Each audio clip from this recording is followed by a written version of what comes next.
श्री सच्चिदानंद सद्गुरु साईनाथ महाराज की जय।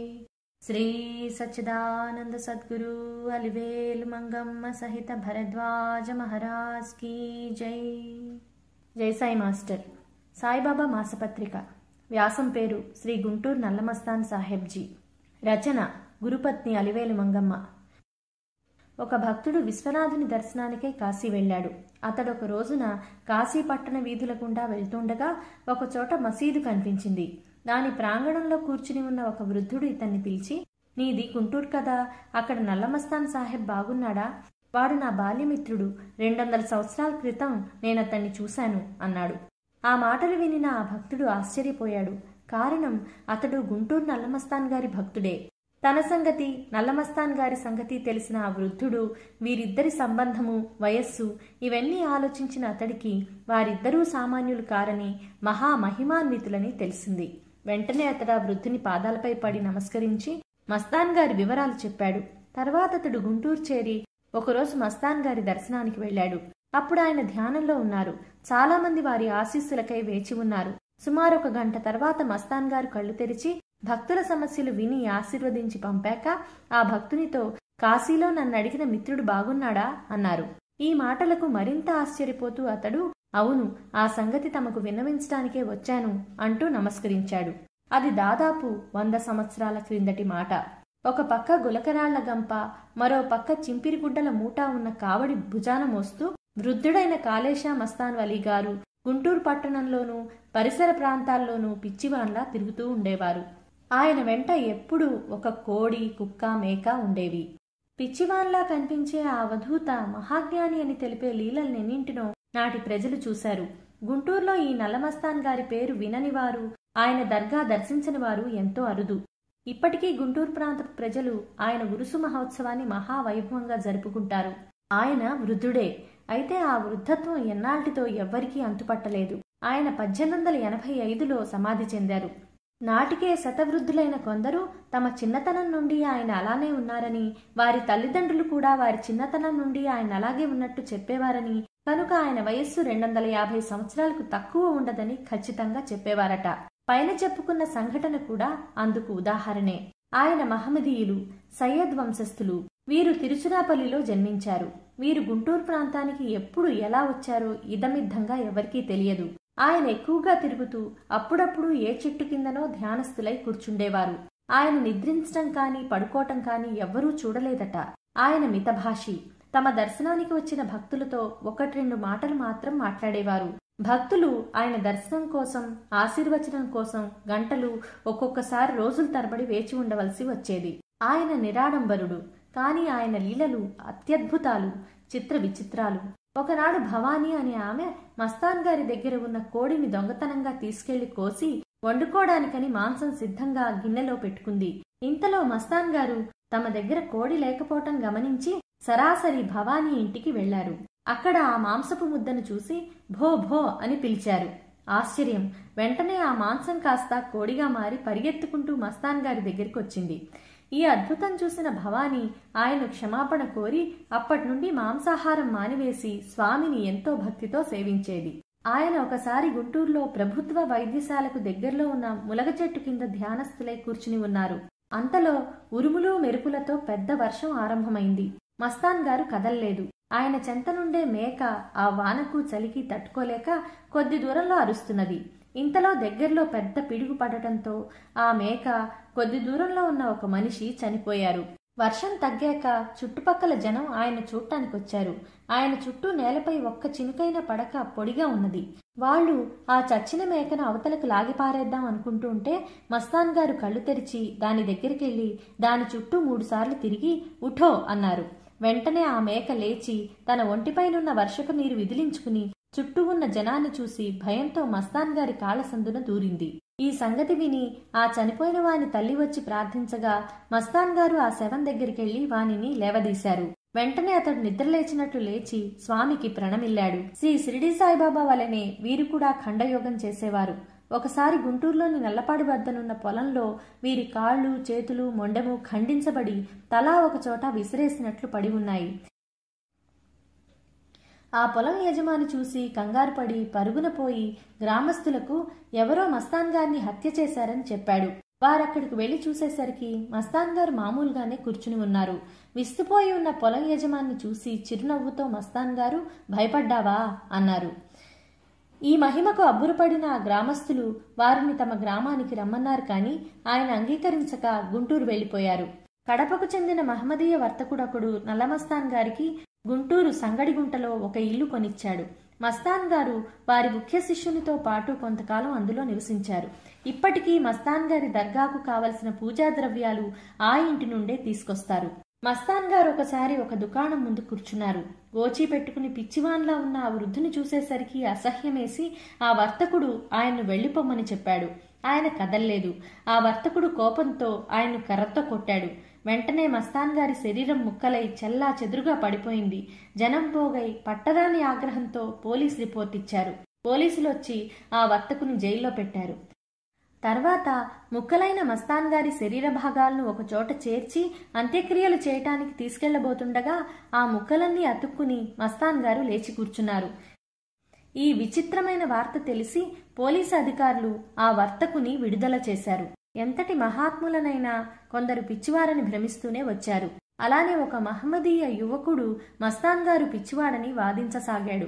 ఆ మహాత్ముని అలా అనటం పాపమని ఎంతగా చెప్పినా వినక అతడు మరింత మూర్ఖంగా ఆయన పిచ్చివాడు పిచ్చివాడు పిచ్చివాడు అని గట్టిగా అరిచాడు. అంతే, అతడి నోరు ఆగలేదు. అతడలా అరుస్తూ తిరగసాగాడు. అతడికి పిచ్చెక్కిందని 3 రోజులు గదిలో బంధించారు. ఏమీ ప్రయోజనం లేకపోయింది. విషయం తెలుసుకున్న తల్లిదండ్రులు అతన్ని మస్తాన్ గారి దగ్గరికి తీసుకెళ్లి అతనిని క్షమించి అనుగ్రహించమని ప్రార్థించారు. ఆయన కరుణించి అతని నోటి మీద తమ చేతిని పెట్టారు. వెంటనే అతడికి ఆ పిచ్చి ధోరణి తగ్గి మతిస్థిమితం చేకూరింది. అతడు కూడా మస్తాన్ గారి భక్తుడయ్యాడు. విజయవాడలో కొందరు ఒకచోట కూర్చుని మాట్లాడుకుంటున్నారు. ఇంతలో మస్తాన్ గారు వచ్చి తమ చేతనున్న బుట్ట వారికిచ్చి, నేనిప్పుడే మక్కాకు వెళ్ళొస్తాను, ఈ బుట్టను చూస్తుండమని చెప్పి వెళ్లిపోయారు. ఆయనేదో తమాషా కళ అన్నారని వారనుకున్నారు. కాని మరికొంతసేపటికి మస్తాన్ గారొచ్చి బుట్ట తీసుకుంటూ ఉండగా ఒకరు హాస్యంగా, ఏం మస్తాన్ గారు మక్కా వెళ్ళొచ్చారా అని అడిగాడు. అందుకాయన తాము వెళ్ళొచ్చామని, అక్కడ ఆ రోజు పెద్ద ఉత్సవం జరుగుతున్నదని, ఎందరో మహాత్ములు కూడా వచ్చారని, వారిని దర్శించి తామిప్పుడే వస్తున్నామని చెప్పారు. వారాయన మాటలు నమ్మక మక్కాలో ఉన్న స్నేహితులకు జాబు రాసి విచారించారు. అక్కడి మిత్రులు ఆ రోజు ఉత్సవం జరిగినట్లు, దానికి చాలామంది మహాత్ములు గుంటూరు నల్లమస్తాన్ గారు కూడా వచ్చినట్లు తెలిపారు. ఆయన మహిమనెరిగిన ప్రజలు విజయవాడలో ఆయన్ను పెద్ద ఉత్సవంతో ఊరేగించారు. పోలూరు బాపిరాజనే మహాత్ములు తమ శిష్యుడు ఉన్నవ నందయ్య గారితో మస్తాన్ గారిని దర్శించమని చెప్పారు. వారు మస్తాన్ గారి వద్దకెళ్లేసరికి ఆయన ధ్యానంలో ఉన్నారు. చెంతనే ఒక పేద ముసలివాడు కూర్చుని ఉన్నాడు. కొంతసేపటికి మస్తాన్ గారు కళ్ళు తెరిచి ఆ వృద్ధుని మొర ఆలకించారు. నందయ్య గారితో ఆయన, నీ దగ్గర 4 అణాలున్నాయి కదా, ఇతనికివ్వు అన్నారు. నిజంగా నందయ్య గారి వద్ద ఉన్నవి 4 అణాలే. నందయ్య గారు ఆనందంతో ఆ పైకం ఆ వృద్ధునికిచ్చి మస్తాన్ గారికి నమస్కరించారు. ఆయనేమీ చెప్పకముందే మస్తాన్ గారు, నిన్ను బాపిరాజ్ గారు పంపారు కదా, ఆయనెంతో ఉత్తములు.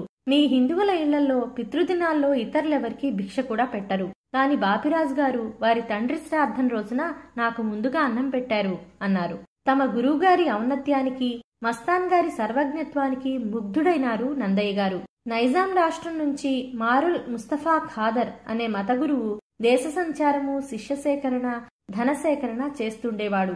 ఆయన మస్తాన్ గారిని దూషిస్తూ ఉంటే కొందరు ఆయన్ను మస్తాన్ గారి వద్దకు తీసుకొచ్చారు. నిరాడంబరుడు, మౌని, వృద్ధుడు అయిన మస్తాన్ గారిని చూసి ఖాదర్ విద్యాగర్వంతో అరబ్బీలో కొన్ని మంత్రాలు చదివి వాటి అర్థం చెప్పమన్నాడు. అది తమకు తెలియదని, తెలియవలసిన అవసరం కూడా లేదని చెప్పారు మస్తాన్ గారు. ఖాదర్ ఆవేశంతో, అయితే ఖురాన్ వ్యర్థమా, నువ్వు మహమ్మదీయుడివి కావా, ఖాఫిర్ అంటే పాపివా అని గద్దించాడు. దానికి సమాధానం చెప్పక కళ్ళు మూసుకుని ధ్యానస్థులైనారు మస్తాన్ గారు. అక్కడున్న భక్తులు మస్తాన్ గారు దివ్యశక్తులు గల మహాయోగి అని చెప్పారు. అప్పుడు ఖాదర్ మరీ క్రుద్ధుడై, ఈ మహిమలు యోగాలు ఒట్టి నటన, నిజమైన భక్తుడు ఖురాన్ వల్లించి అందులోని ధర్మాలు పెద్దల వలన తెలుసుకుని ఆచరిస్తూ దేశ సంచారము, మత ప్రచారము చెయ్యాలి అన్నాడు. భక్తి అంటే భగవంతుని యందు అపారమైన ప్రేమ. భగవంతుడు సర్వవ్యాపి, సర్వజీవుల యందు ప్రేమ కలవాడు కనుక భగవంతుని ప్రేమించటం అంటే సకల జీవులను ప్రేమించటమే. అట్టి భక్తుడు ఒక మతానికి ఎలా చెందుతాడు? అన్ని మతాల యందు సమభావం ఉంచి స్వపర భేదం ఉంచక స్వాభిమాన రహితుడై విదేహుని వలె మెలుగుతూ ఫలాభిమానం లేకుండా లోకోద్ధరణ కోసం కర్మలాచరిస్తూ ఉంటాడు. కోపంతో కాక ప్రశాంతంగా పరిశీలిస్తే ఈ మహాత్ముని సాధుత్వం మీకు తెలుస్తుంది అని ఒకరన్నారు. అంతట ఖాదర్ పట్టరాని ఆవేశంతో, ఖాఫర్ల శాస్త్రాలతో మాకు పని లేదు, మీతో మేం వాదించడానికి రాలేదు. ఈ మస్తాన్ గారు అంతటి మహాత్ముడే అయితే, విదేహుడే అయితే మాకు దృష్టాంతం చూపిస్తాడా? చూపిస్తే మేము ఆయన శిష్యులం అవుతాము. అలా కాకుంటే మీరంతా మా మతం స్వీకరించాలి అన్నాడు. అప్పుడొక హిందూ వృద్ధుడు సరేనన్నాడు. అప్పుడు ఖాదర్ గారు, నా పరీక్ష వలన ఆయనకేం ప్రమాదం జరిగినా నేను జవాబ్దారుడను కాను అని చెప్పి ఒక పెద్ద గంగాళంలో నూనె పోసి కాచి మస్తాన్ గారి ఒంటిపై పోశాడు. మస్తాన్ గారు కదలకపోయేసరికి మరింత పట్టుదలతో ఆ నూనెను ఇంకా మరగకాయించి మస్తాన్ గారిపై ధారగా పోయసాగాడు. ఇంత జరుగుతున్నా మస్తాన్ గారిలో చలనం లేదు సరికదా, ఆయన శరీరం కొంచెం కూడా బొబ్బలెక్కటం కాని కందటం కాని జరగలేదు. ఈ అద్భుత లీలకు ఆశ్చర్యచకితుడైనారు ఖాదర్ గారు. ఖాదర్ గారి మనస్సు పూర్తిగా మారిపోయింది. మస్తాన్ గారు కళ్ళు తెరిచాక అతడు పాదాక్రాంతుడై తన తప్పు క్షమించి శిష్యునిగా అంగీకరించమని ప్రార్థించాడు. మస్తాన్ గారు నవ్వుతూ అతనిపై కృపాదృష్టి సారించారు. తర్వాత ఖాదర్ గారు స్వదేశానికి వెళ్లి అక్కడ మస్తాన్ గారి మాహాత్మ్యం గురించి ప్రచారం చేశాడు. మస్తాన్ గారిని చాలా మంది తమ గురువుగా భావించారు కాని ఎవ్వర్నీ ఆయన తన శిష్యులుగా తలచలేదు, వారికి ఆదేశాలివ్వలేదు. షేక్ మదార్ సాహెబ్ అను భక్తుడు తన చిన్నతనం నుంచి విడవకుండా ఆయన సేవ చేస్తూ ఎప్పుడూ ఆయన వెంటనే ఉండేవాడు. అతనికి కూడా ఆయన ఎన్నడూ ఏ సాధన విధించలేదు. వారి సాన్నిధ్యము, వారి స్మరణలే సకల సాధనల సారం. ఆ సన్నిధి ప్రభావంలో ఎవరి పరిపాకానికి తగిన సాధన వారికి జరుగుతుంది. వారి నిత్య జీవితం ఎంతవరకు సంస్కరింపబడుతుందో అంత మేరకు వారి సాధన ఫలిస్తుంది. అక్కడ నిర్బంధం వ్యర్థం. షేక్ మదార్ గారిది నెల్లూరు జిల్లా పామూరు గ్రామం. మస్తాన్ గారు మహాసమాధి చెందేందుకు కొద్ది సంవత్సరాల ముందు తిరగటం మానివేసినప్పుడు ఇతడు ఒక బండిలో ఆయన్ను కూర్చోబెట్టి ఆయన తీసుకెళ్లమన్న చోటికల్లా తీసుకెళ్తూ ఉండేవాడు. ఇతడే మస్తాన్ గారి జీవిత విశేషాలు చెప్తూ ఉండేవాడట. మస్తాన్ గారి జీవిత కాలంలో చరిత్రకెక్కని లీలలు ఇంకెన్ని ఉన్నాయో. సుమారు 200 సంవత్సరాల పాటు ఇలాంటి లీలలెన్నో చేసిన గుంటూరు నల్లమస్తాన్ సాహెబ్ గారు 1885వ సంవత్సరం మే 23న సిద్ధి పొందారు. ఆ రోజున ఆయన చుట్టుపక్కల గ్రామాల వాళ్లకు సామాన్యునిలా కనిపించి, ఈ రోజు నల్లమస్తాన్ సాహెబ్ సిద్ధి పొందారు, గుంటూరులో పెద్ద ఉత్సవం జరుగుతోంది, అది చూడటానికి వెళ్తున్నాను అని చెప్పారు. వారందరికీ ఒకే రూపంలో దర్శనమిచ్చినట్లు తర్వాత తెలిసింది. అలానే వినుకొండ వాస్తవ్యురాలైన ఒక ఆమె ఎంతకాలానికి సంతానం లేక మస్తాన్ గారిని ఆశ్రయించింది. ఆయన అనుగ్రహంతో ఆమెకొక మగబిడ్డ కలిగాడు. ఆ పిల్లవాన్ని మస్తాన్ గారికి చూపించాలని ఒకనాడు ఆమె వినుకొండ రైల్వే స్టేషన్కొచ్చింది. అక్కడొక మూల మస్తాన్ గారు కూర్చుని ఉన్నారు. ఆమె పరుగున పోయి పిల్లవాన్ని ఆయన కాళ్ల మీద పడేసింది. ఆయన బిడ్డను ఆశీర్వదించి ఆమెతో, నువ్వు గుంటూరు వెళ్ళు, అక్కడ పెద్ద ఉత్సవం జరుగుతోంది అన్నారు. ఆమె గుంటూరు చేరేసరికి అక్కడ మస్తాన్ గారు సమాధి చెందారని తెలిసింది. భక్తులు గొప్ప ఉత్సవం చేస్తున్నారు. కాని అంతకు 2 గంటల క్రితమే తాను ప్రత్యక్షంగా చూసిన ఆయన సమాధి చెందారంటే ఆమె నమ్మలేకపోయింది. కాని సమాధి చెందిన దేహం కూడా ఆయనదే. అయితే తాను చూసిన వారు స్వామిని పోలిన మరొకరేమోనని అనుమానంతో వినుకొండ వెళ్లి విచారించగా అక్కడ అలాంటి వ్యక్తిని మరెవ్వరూ చూడలేదని తెలిసింది. శ్రీ మస్తాన్ గారు సమాధి చెందటానికి 5 రోజులు ముందుగానే తాము మే 23వ తేదీ పగలు 10 గంటలకు సమాధి చెందబోతున్నామని భక్తులకు తెలియజేశారు. అందువల్ల వేలాది జనం ఆయన దర్శనార్థం వచ్చారు. ఆ రోజు 10 గంటల వరకు కూడా ఆయన మామూలుగానే ఉన్నారు. సరిగ్గా 10 గంటలకు తన ప్రియ శిష్యుడైన మదార్ సాహెబ్తో తాము వెళ్లిపోతున్నామని చేత్తో సైగ చేసి వెంటనే సిద్ధి పొందారు. ఈ వార్త క్షణాల మీద పట్టణమంతా పాకిపోయింది. మస్తాన్ గారి దేహాన్ని ముస్లిం మతానుసారం సమాధి చేయాలని నిర్ణయించారు. సమాధికి కాను నగరం పిచ్చయ్య గారు కొంత స్థలమిచ్చారు. కాని పట్టణానికి దగ్గరలో సమాధి ఉండటం ప్రజల ఆరోగ్యానికి భంగమని మామూలు శ్మశానంలోనే పూడ్చివేయాలని ఆరోగ్య శాఖాధికారి చెప్పారు. కాని భక్తులు అంగీకరించలేదు. ఏమి చేయాలో తోచక కార్యకర్తలు తర్జన భర్జనలు జరుపుతున్నారు. ఇంతలో ఆరోగ్య శాఖాధికారికి కడుపు నొప్పి ప్రారంభమై క్షణక్షణానికి తీవ్రమైంది. అప్పుడు గిల్ అనే దొర అతని పరిస్థితి గ్రహించి దానికి కారణం మస్తాన్ గారి సమాధికి అడ్డు చెప్పటమేనని హెచ్చరించాడు. వెంటనే అతడు తన అభ్యంతరం ఉపసంహరించుకుని మస్తాన్ గారికి క్షమాపణ చెప్పుకున్నాడు. తక్షణమే ఆయన కడుపు నొప్పి తగ్గిపోయింది. భక్తులు పట్టరాని ఆనందంతో ఈ కార్యక్రమం ఆరంభించి శ్రీ మస్తాన్ గారి దివ్యదేహాన్ని అక్కడే సమాధి చేశారు. సమాధి చెందినప్పటికీ భక్తులకు ఆయన తమ దివ్యలీలలు ప్రదర్శిస్తూనే ఉన్నారు. ప్రతి సంవత్సరము ఆయన ఉరుసు ఉత్సవం మహావైభవంగా జరుగుతుంది. ఆయన సమాధి చెందిన పవిత్ర దినాన సకల సాధుస్వరూపి అయిన సాయినాథుడు మనందర్నీ మస్తాన్ గారి రూపంలో కూడా అనుగ్రహించుకాక. జై సాయి మాస్టర్.